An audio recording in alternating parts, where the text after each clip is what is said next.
Hey Instagram, it's me, Sean, with the Brio method. Today I want to tell you that we're getting excited about feet. I have a lot of feelings about feet. I have a fortnight worth of things about feet. It's the Fortnight of Feet. That's 2 weeks, 2 weeks of foot related stuff. It's going to be awesome.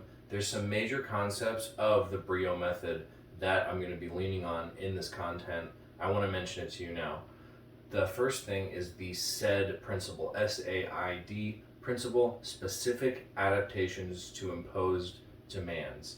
Anything you practice, anything you do regularly, things you're exposing your body to, your body is adapting specifically to those imposed demands. Everything you do is an imposed demand, and there's a specific adaptation for that thing.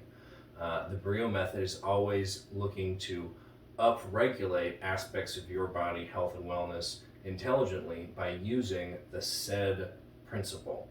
If you can find a way to stimulate a physiological aspect of the body, you can stimulate it to grow naturally, taking advantage of the body's amazing abilities to heal itself.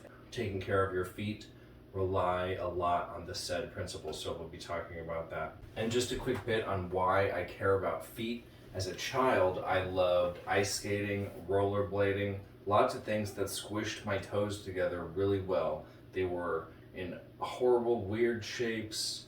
My feet didn't work very good. As a trainer, as a more athletic person, I began to learn about feet and what they needed. I made some horrible decisions and set my feet back even further, and then later figured out how to really help them.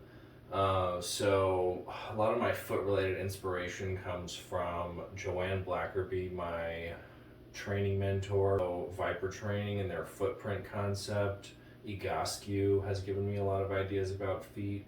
Kelly Starrett, Correct Toes, Philip Beach. Lots of things have gone into helping my feet be the feet they are today. Also Zero Shoes.